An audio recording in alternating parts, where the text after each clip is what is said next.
नमस्कार। आइए पढ़ते हैं आगे की शिव पुराण। श्री गणेशाय नमः। विद्येश्वर संहिता। अग्नि, देव और ब्रह्म यज्ञ आदि का वर्णन। भगवान शिव के द्वारा 7 वारों का निर्माण तथा उनमें देवाराधना विभिन्न प्रकार के फलों की प्राप्ति का कथन।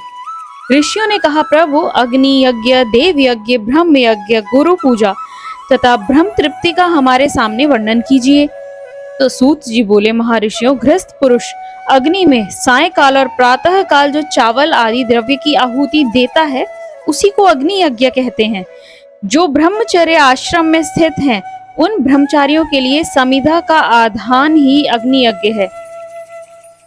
ब्राह्मणों, ब्रह्मचर्य आश्रम में निवास करने वाले द्विजों का जब तक विवाह न हो जाए और वो उपासना अग्नि की प्रतिष्ठा न कर ले, तब तक उनके लिए अग्नि में समिधा की आहुति, व्रत आदि का पालन तथा विशेष यज्ञ आदि ही कर्तव्य है।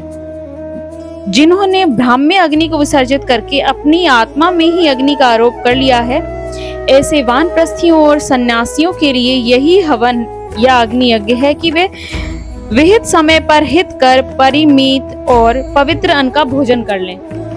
ब्राह्मणों, सायंकाल अग्नि के लिए दी हुई आहुति संपत्ति प्रदान करने वाली होती है, ऐसा जानना चाहिए।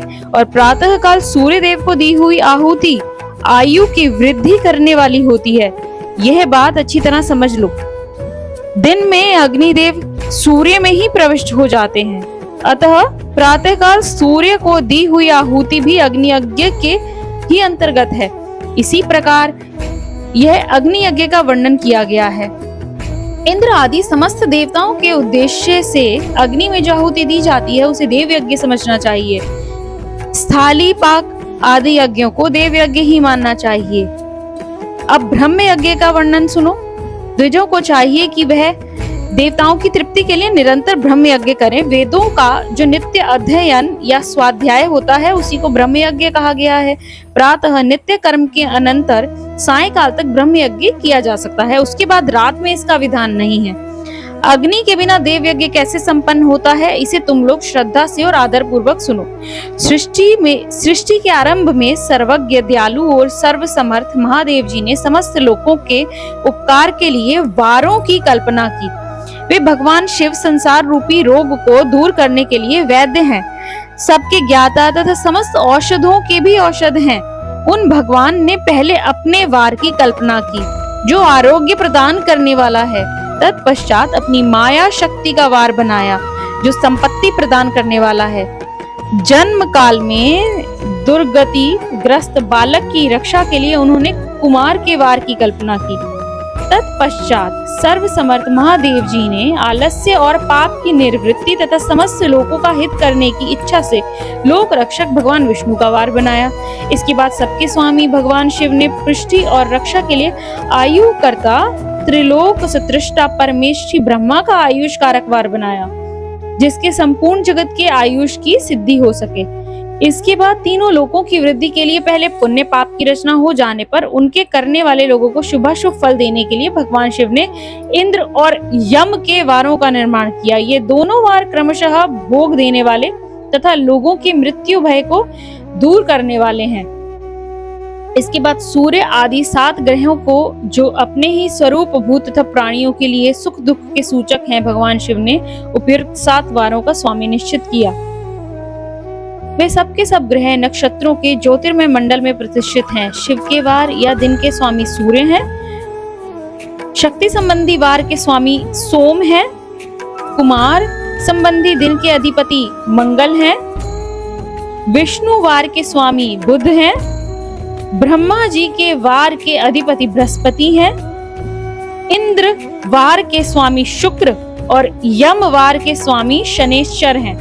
अपने अपने वारों में की हुई उन देवताओं की पूजा उनके अपने अपने फल को देने वाली होती है। सूर्य आरोग्य के और चंद्रमा संपत्ति के दाता हैं। मंगल व्याधियों का निवारण करते हैं।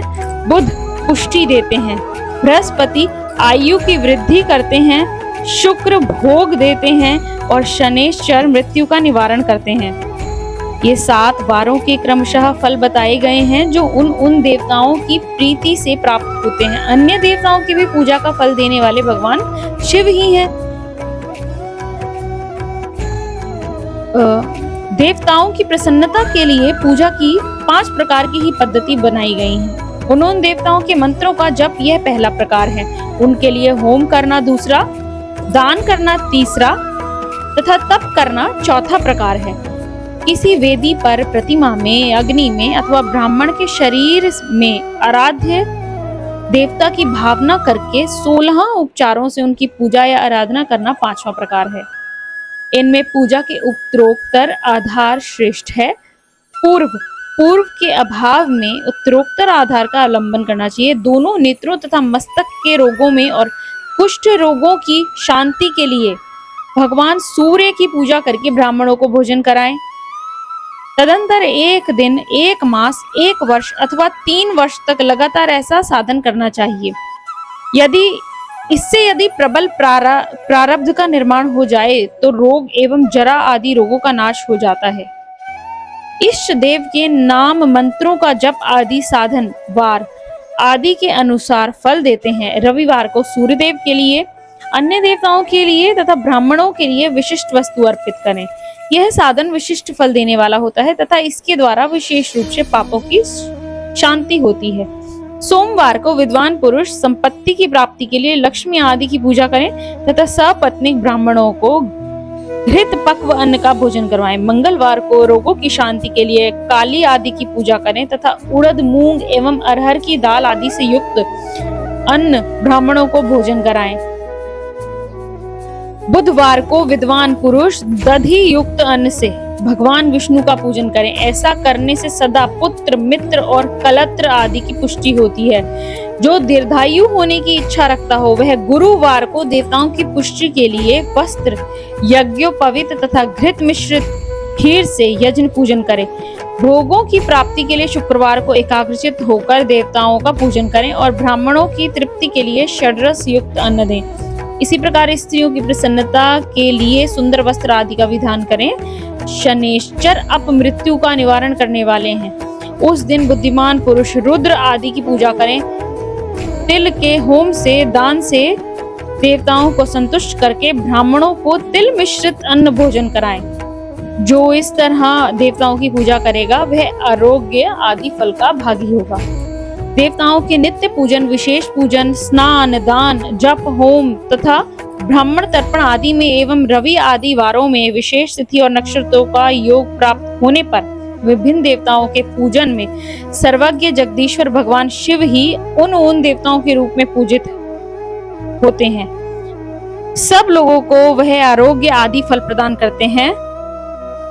शुभ मांगलिक कर्म के आरंभ में और अशुभ अंत्येष्टि आदि कर्म के अंत में तथा जन्म नक्षत्रों के आने पर गृहस्थ पुरुष अपने घर में आरोग्य आदि की समृद्धि के लिए सूर्य आदि ग्रहों का पूजन करें। इससे सिद्ध है कि देवताओं का यज्ञ संपूर्ण अभिष्ट वस्तुओं को देने वाला है। ब्राह्मणों का देव यज्ञ कर्म वैदिक मंत्र के साथ होना चाहिए। शूद्र आदि दूसरों का देव यज्ञ तांत्रिक विधि से होना चाहिए। शुभ फल की इच्छा रखने वाले मनुष्य को 7 ही दिन अपनी शक्ति के अनुसार सदा देव पूजन करना चाहिए। निर्धन मनुष्य तपस्या द्वारा, व्रत आदि कष्ट सहन करने द्वारा और धनी धन के द्वारा देवताओं की आराधना करें। वह बार बार श्रद्धा पूर्वक इस तरह के धर्म का अनुष्ठान करता है जो और बारंबार पुण्य लोक में नाना प्रकार के फल भोग कर पुनः इस पृथ्वी पर वो जन्म ग्रहण करता है। धनवान पुरुष सदा भोग सिद्धि के लिए मार्ग में वृक्ष आदि लगाकर लोगों के लिए छाया की व्यवस्था करें, जलाशय बनवाएं, वेद शास्त्रों की प्रतिष्ठा के लिए पाठशाला का निर्माण करें तथा अन्य प्रकार से भी धर्म का संग्रह करें। धनी को यह सब कार्य सदा ही करते रहना चाहिए। समय अनुसार पुण्य कर्मों के परिपाक से अंतःकरण शुद्ध होने पर ज्ञान की सिद्धि हो जाती है। द्विजों, जो इस अध्याय को सुनता, पढ़ता अथवा सुनने की व्यवस्था करता है उसे देव यज्ञ का फल प्राप्त होता है। शिवाय नमः।